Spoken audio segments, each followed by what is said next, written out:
Hello दोस्तों, कैसे हैं आप सब। स्वागत है आप सभी का कॉमिक वर्ल्ड चैनल पर। तो चलिए दोस्तों, शुरू करते हैं राज कॉमिक्स में डोगा और शक्ति का 2 in 1 कॉमिक विशेषांक काल और काली। इसके पहले का भाग कालू और डोगा ज़रूर पढ़ लें।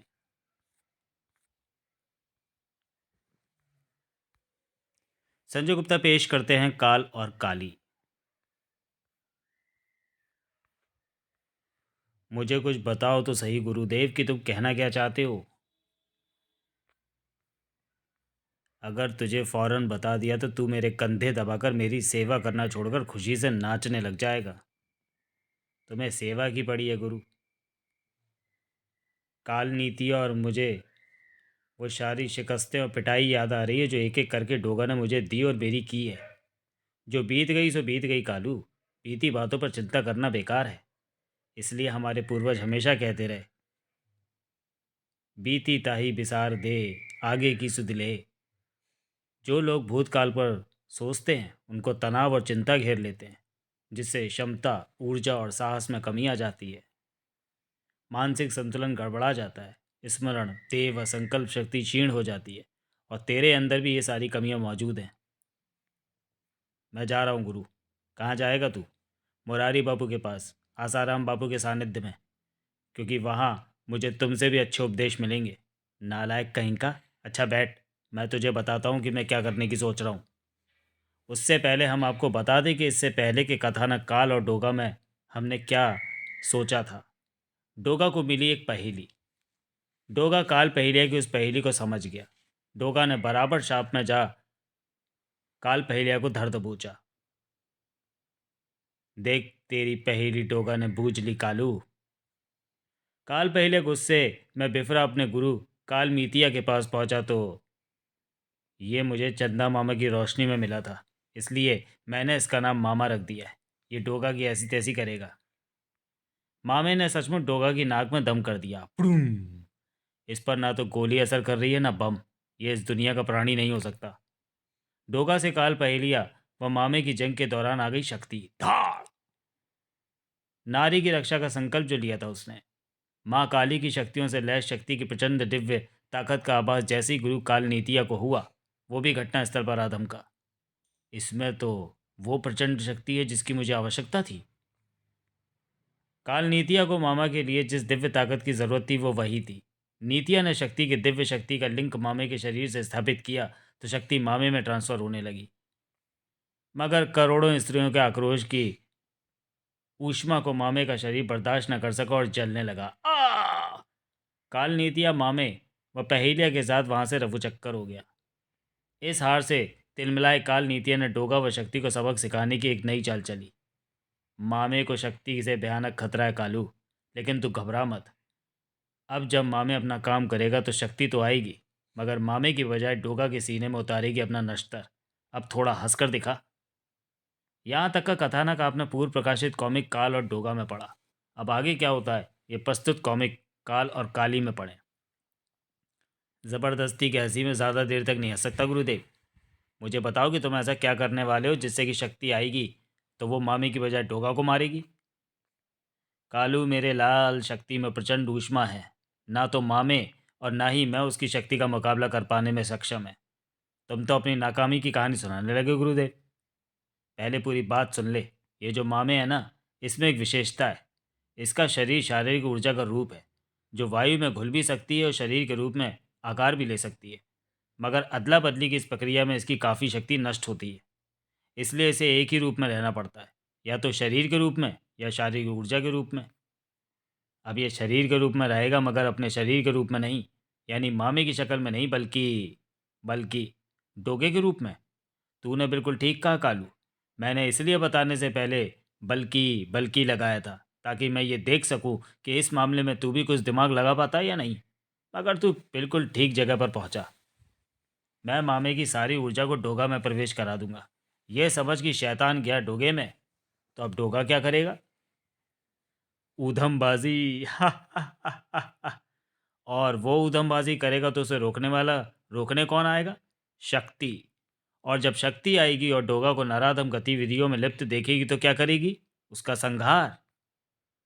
मतलब करेगा मामा। पिटेगा डोगा और मरेगा डोगा। गुरुदेव गुरुदेव, तुम तो छा गए गुरुदेव।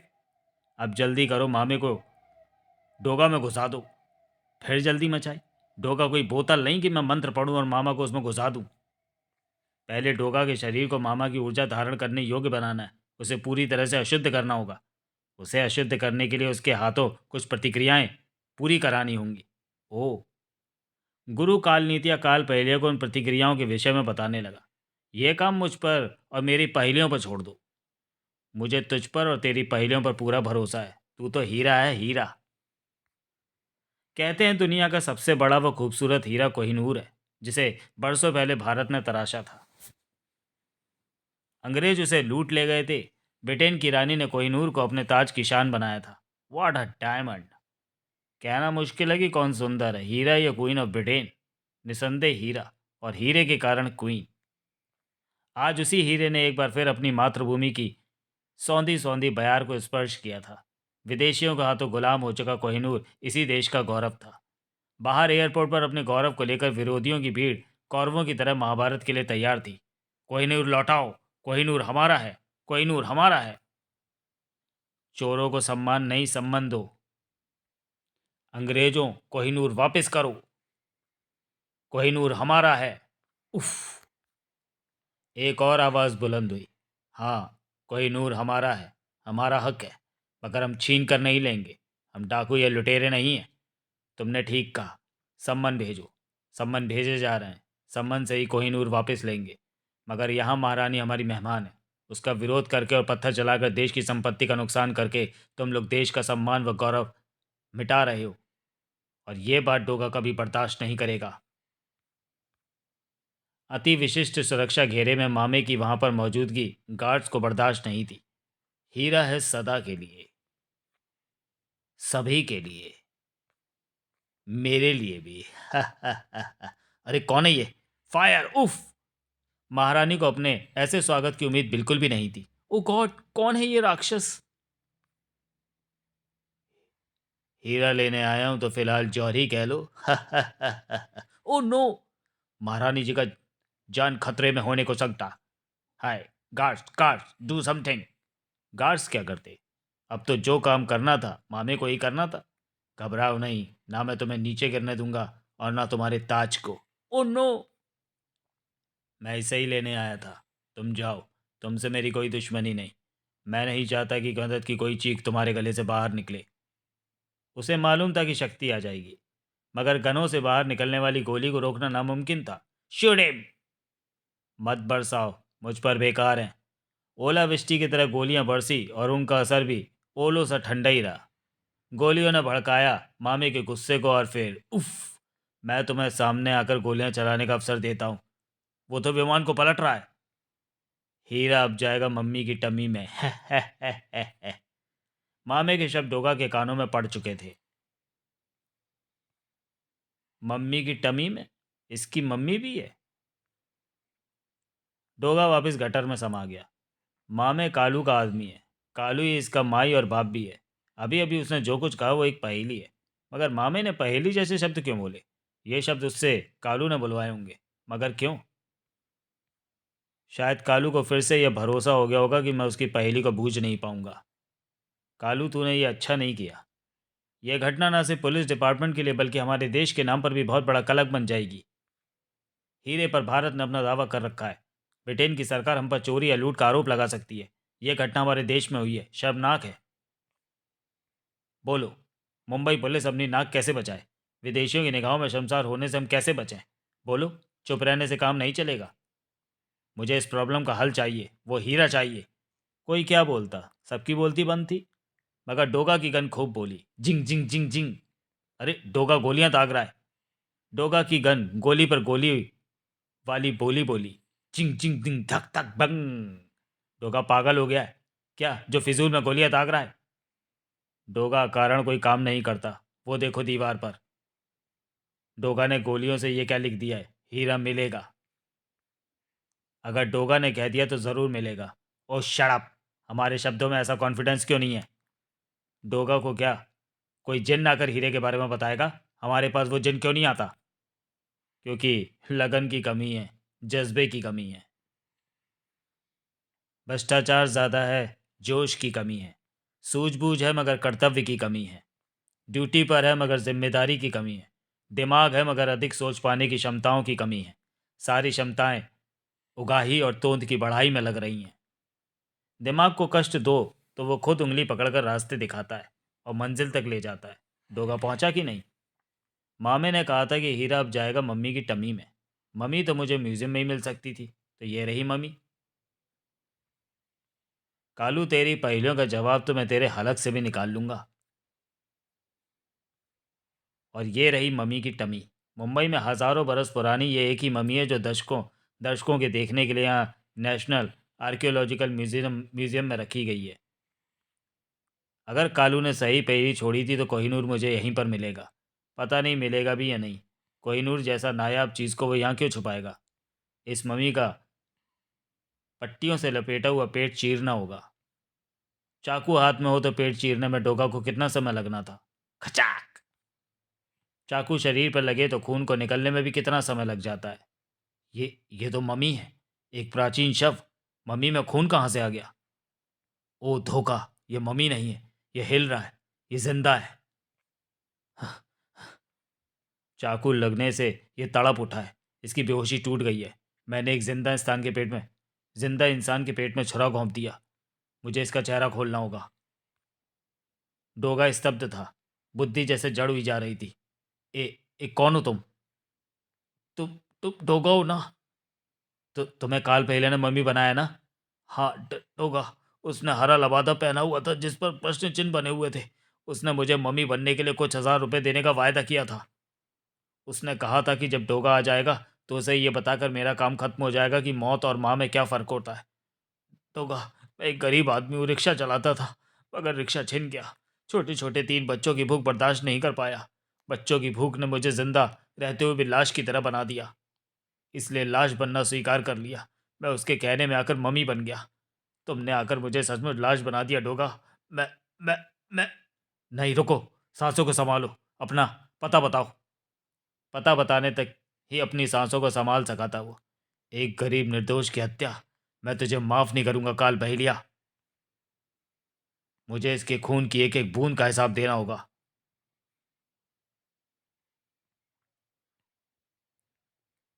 उफ!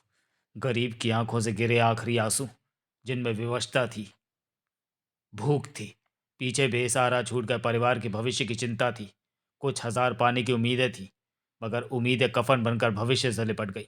सपने मुर्दा आंखों में खाक हो गए। और इन सब का जिम्मेदार कौन?